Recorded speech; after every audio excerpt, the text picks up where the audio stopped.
Okay, MOvember, day 16, and I am going to read through so people can have a copy of the documents on Pete Walker's website. It's called Shrinking the Outer Critic from Complex Post-Traumatic Stress.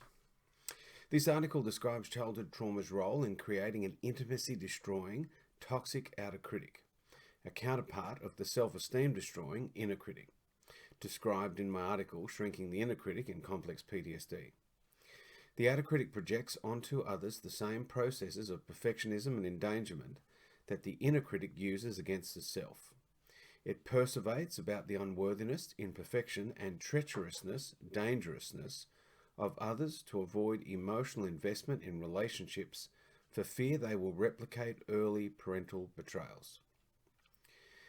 The outer critic builds fortresses of isolations whose walls are enumerations of the exaggerated shortcomings and potential treacheries of others.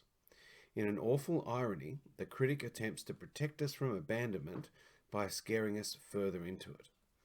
If we are ever to discover the as yet unknown comfort of soothing connection with others, the critic's dictatorship of the mind must be broken. The critic's arsenal of intimacy-spoiling dynamics must be consciously identified, confronted, suppressed, and gradually deactivated. Advice about deconstructing 14 key programs of the critic can be found in the above-mentioned article.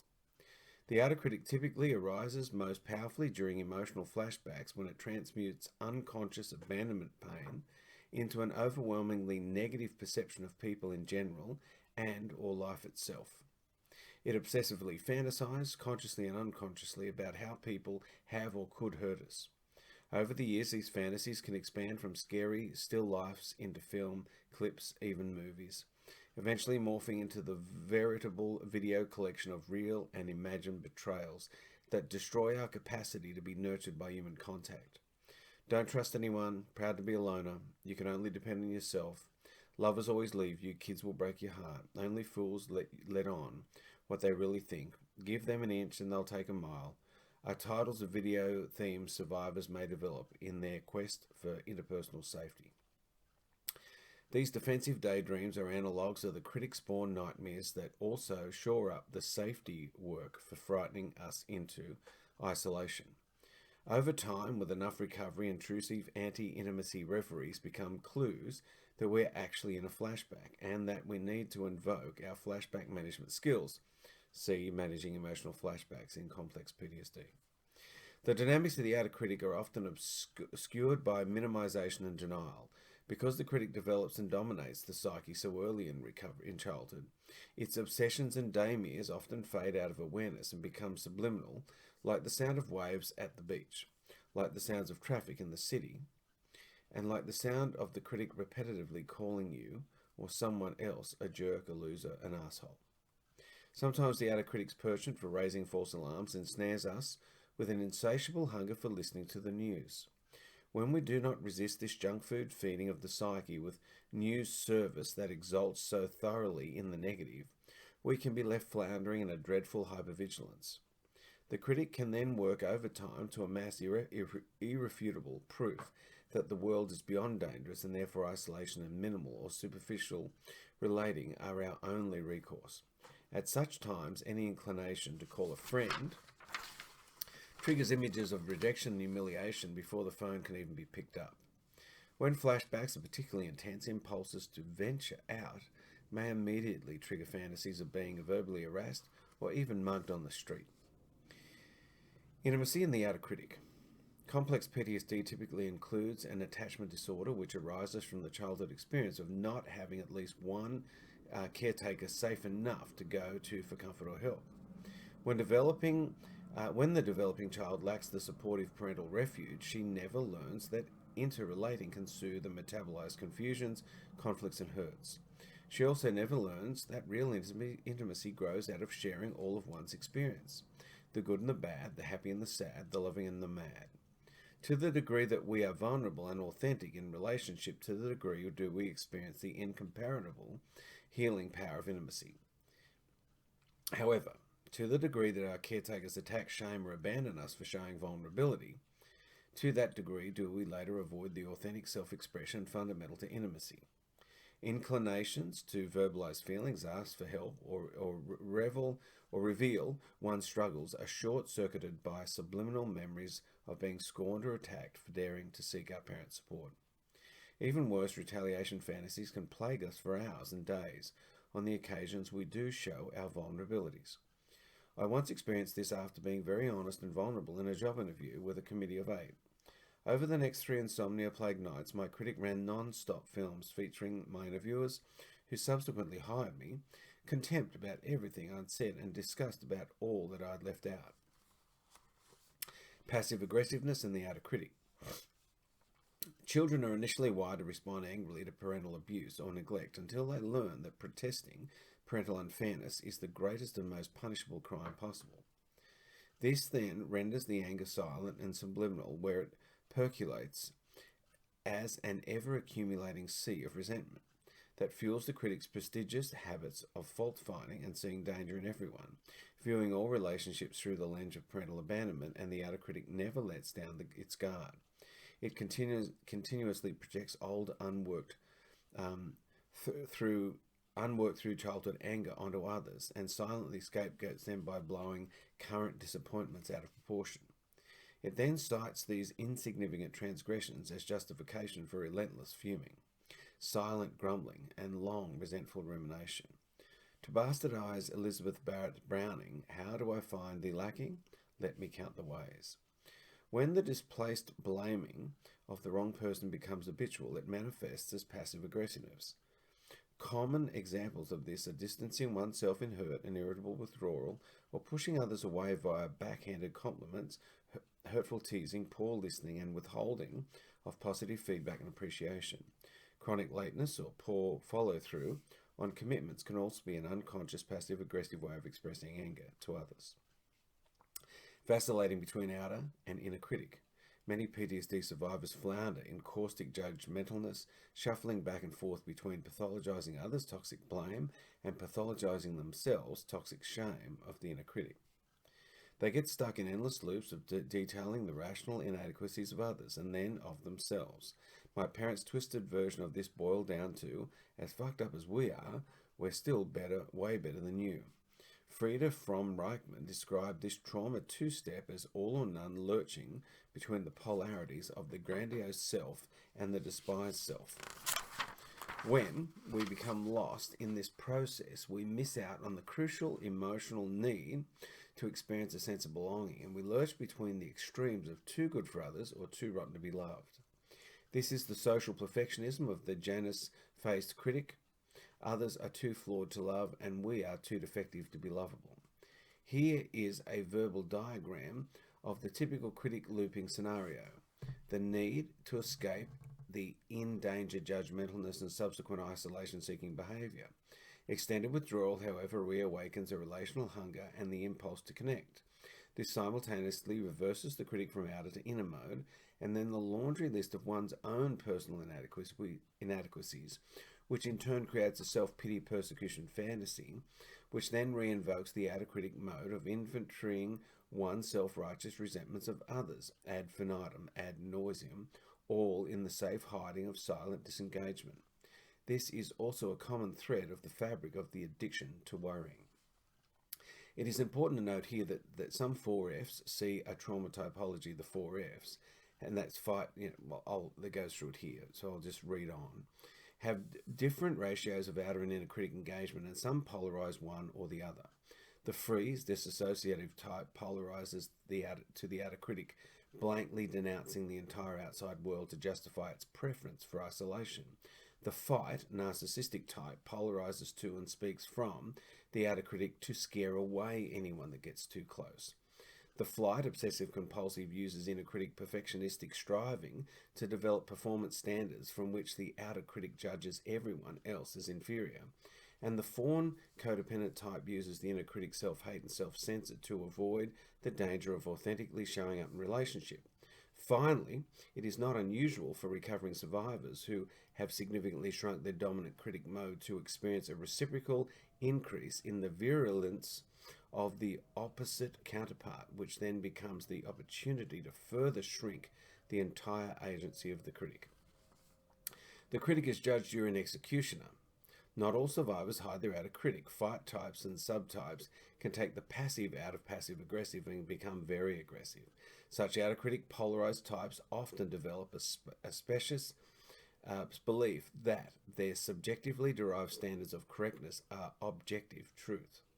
At times of intense triggering, the outer critic uses its distorted detective lawyer judgment function to build hyperbolized cases out of scarce evidence, imagined slights, insignificant peccadillos, misread facial expressions, inaccurate psychic perceptions, to put potentially intimate relationships on trial.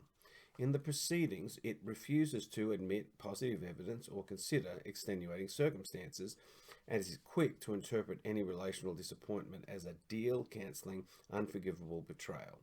This is also the process by which jealousy becomes toxic and runs riot. Once the outer critic has become adept in building a case, it ascends to a higher moral ground and claims the right to micromanage others. Typically, this is rationalized as being for the other's own good, but unconsciously is designed to protect the survivor from any reenactment of early parental abuse and neglect. Micromanagement of others can then further devolve into treating them like captive audiences, giving them unsolicited performance evaluations, making unreasonable demands for improvement, controlling their time schedules, social calendars and food and clothing choices, and, in worst case scenario, dramatically acting out jealously. It is worst, and it looks like taking prisoners, not making friends, at its worst. Overt scapegoating.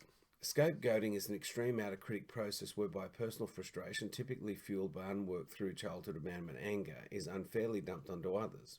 Displacing anger, however, not only fails to release and resolve old unrelated hurts, it exacerbates them by destroying others' capacity to feel warmth or appreciation for us. Scapegoating is also typically a reenactment of the parent's abusive role, a parent whose own abandonment depression morphed into a rage that was targeted onto a child's scapegoat, as the parent made sure that if she felt bad, so did everyone else. Here is a common example of the type of scapegoating.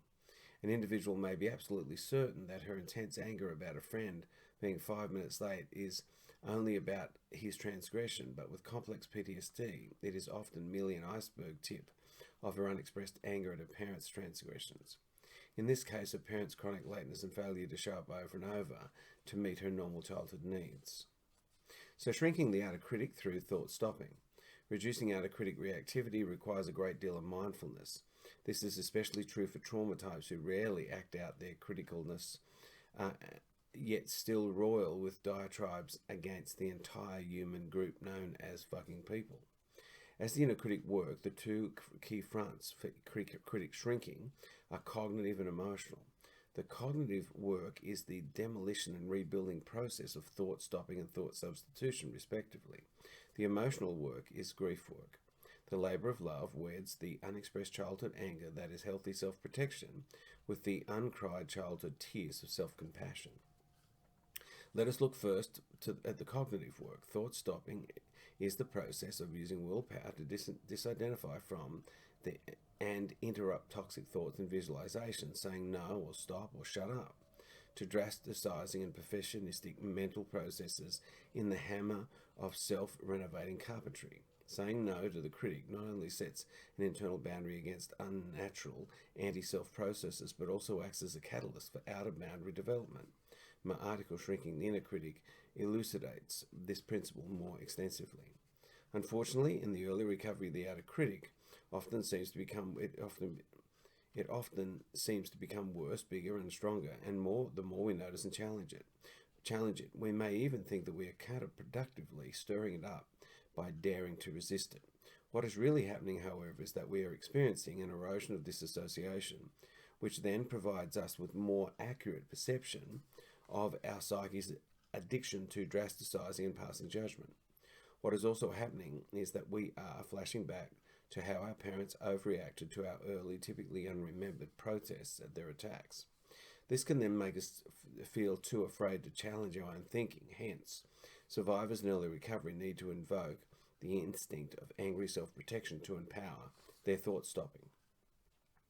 Successful critic shrinking requires thousands of spike skirmishes in the critic. Fierce motivation for this work often simultaneously arises when the more accurate picture of family of origin life is constructed, especially one that highlights how defenseless the child was against being inculcated with the critic. Most trauma survivors were blank slates who were brainwashed, intimidated, shamed, and abandoned into accepting the critic as their primary identity. Many now need, especially in the early stages of thought stopping, and to empower themselves with a healthy rage at the nasty legacy of parental abandonment. My son's birth graced me with an enormous boost in my motivation to practice thought stopping. Witnessing the miracle of his ongoing development so greatly increased my drive to emotionally invest in him, and my outer critic began to work overtime on its endangerment programs. It warned me intermittently about the danger of my rapidly expanding attachment to him, trying to protect me from the devastation should untrustworthy life take him away or render him a bad seed. It manufactured the most dreadful horror movies of accidents, diseases, kidnapping, and mental illnesses, etc. I had not known how to recognize, interpret, and refuse to indulge in these catastrophes, and sometimes upstage them with outraged disidentification. I'm sure that my capacity to bond with and nurture him would have been seriously compromised. Outer critic entrenchment is also difficult to dislodge because its parlance is normalized and worse, celebrated in our society, especially on TV. In society where emotional abandonment is epidemic, many influential, seemingly healthy adults model a communication style that is rife with the judgmentalness, sarcasm, negativity, fear-mongering, and scapegoating that is characteristic of the outer critic. Giving control of our social interaction to the outer critic prohibits the cultivation of the vulnerable communication that makes intimacy possible. We must renounce unconscious outer critic strategies such as, I will use angry criticism to make you afraid of me so I can be safe with you. Why should I bother with people when everyone is so selfish and corrupt, all and unthinking? I will perfectionistically micromanage you to prevent you from betraying or abandoning me. I will rant and rave and leave at the first sign of a lonely feeling, because if you really love me, I would never feel lonely. Finally, with the enough practice of ongoing cultivation of mindfulness, the healthy observing ego will become established enough that willpower alone, without anger, will often be enough to disidentify from the critic. So thought substitution, supplanting the outer critic. Thought substitution is the practice of invoking positive thoughts and pictures about others to help erode the critic's intimacy-spoiling habit of picking them apart. I encourage PTSD survivors to practice the 5 positives to 1 negative rule that John Gottman's research has shown to be characteristic of the communication style of many intimacy-successful couples he has studied. Since the outer critic was spawned in childhood by parental modeling that reversed this ratio, many of us are still developmentally arrested in our need to orient our psyches towards noticing what's good, trustworthy, and lovable about others and life in general. One powerful thought substitution exercise for strengthening this intimacy-enhancing perspective is to list 10 recollections of positive interactions with a given friend, as well as 10 of her attributes, 10 of her accomplishments. This same technique works well when we apply it to help us separate and individuate from our inner critic's negative self-image. The most important thought substitution of all is a switch in the perspective of our thinking, a broadening of our overall perspective from the critic's superego's narrow negative focus to the more balanced and accurate focus of the observing ego and higher self. Perspective substitution resembles the firing of the bad manager or inept coach, one with the distorted view that dwells so much on what is wrong that it rarely sees what is right. Perspective substitution can be enhanced with a spiritual practice of gratitude. Gratitude is a type of mindfulness that looks for the empirical proof that life is an incomparable gift, that though it also is quite difficult at times. One powerful exercise for cultivating gratitude can be done at bedtime by listing at least 10 positive happenings of the day. More often than not, these will not be an all or nothing peak experiences, but rather basic and simple pleasures and appreciations like a neighbour's hello or a catchy tune, an engaging colour, or a sweet scent of enjoyable food serving of the day, a new flower in the local garden, a satisfying TV show, the feeling of fitness climbing the stairs, soothing words from a favourite author, a pleasant encounter with a pet or wildlife. Decades of this practice has helped me immeasurably to upgrade the perspective from which I am viewing my life and to dethrone the critic from its life-spoiling point of view. Alignment with the healthy observing ego provides us with a more balanced and accurate perception of life, and over time, more genuine experiences of feeling that it is good to be alive. This in turn enhances our ability to manage flashback and decrease their frequency, intensity, and duration. Defueling the critic through grieving. Fear is the key emotion that drives the toxic endangerment and perfectionism programs of the critic. We therefore need emotional tools to manage the fear that runs haywire during a flashback so that we can prevent it from morphing into the frightening endangerment cognitions of the critic. Angering and crying, the two emotional processes of grieving, the penultimate tools for metabolizing fear before it can be co-opted and deployed by the critic. In group, when we read through a lot of Pete's stuff, I got to get the dictionary of Dr. Google out to help me with some of the words. Here is a closer look at the dynamics of grieving out of fear. If fear is the temporary death of feeling safe, it appears as if children are wired to release fear through angering and crying. The newborn baby mourning the death of living safely inside the mother utters the first of many angry cries, not only a call for attention, but also to manage a fear. Before long, however, many dysfunctional parents punish children for emoting. The anger of a child gets trapped inside and soon fuels an angry internal looping between inner and outer critic, actually exacerbating the fear by creating an increasingly alienated internal environment. Angrily saying no to the critic and sabotaging proxy of our dysfunctional caregivers therapeutically externalizes our anger, so it is not internalized against us or used destructively against our potential intimates. Psychodynamically speaking, angering at the critic helps us to work through unresolved transferential anger and emanates from the past and gets destructively displaced onto present relationships. Angering can also rescue us from the childlike sense of powerlessness we are flashing back to, further serving to antidote fear. Finally, angering also zero-sums the critic's shame supply, and it reverses Erik Erikson's equation. Shame is blame turned against the self. Crying, the complementary grieving process to anger, is also an irreplaceable tool for cutting off the critic's emotional fuel supply. Tears can release fear before it devolves into frightened and frightening thinking. This is especially true when we cry for suffering of our childhood abandonment, as well as for the lifetime of unnecessary pain that our critic has brought upon us.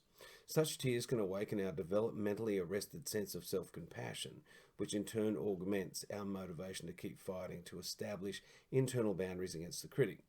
I have witnessed my own inner critic and outer critic wither into innocuousness hundreds of times after a good cry. On thousands of other occasions, I have seen my clients dissolve their shame, fear, and self-abandonment with the solvent of their tears. The angering and crying of grieving also encourage and empower a myriad of thought substitutions needed to affirm and establish a belief in the essential goodness and lovability of discriminately chosen others. Grief work also bolsters us in the long-term, frustratingly gradual process of reducing the psyche to make more intimacy friendly, shrinking our outer critic and more user-friendly, diminishing the inner critic. Extensive guidelines and encouragements in navigating the long, daunting 3 steps forward, 2 steps backwards process of grieving and losses of childhood and effectively shrinking the critic are contained in my book, The Tao of Feeling, of Fully Feeling, Harvesting Self-Forgiveness Out of Self-Blame. Pete Walker. So you can look at pete-walker.com and you'll find all these PDF articles there freely available. Look them up. And Pete's book, From Surviving to Thriving, Complex PTSD, and The Tao of Feeling, or Tao Fully Feeling, are great books. It's been a long read tonight, but I love the fact that sometimes I can just tune in and go for a walk and listen to something read to me.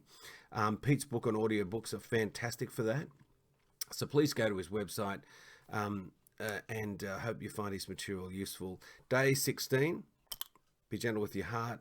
See you on the recovery road. Excited about our event tomorrow for MOvember. Dr. Rob Weiss, or Weiss if you're American, Skyping in. And yeah, it's still half of MOvember to go. Lots more content to come. Take care. Bye.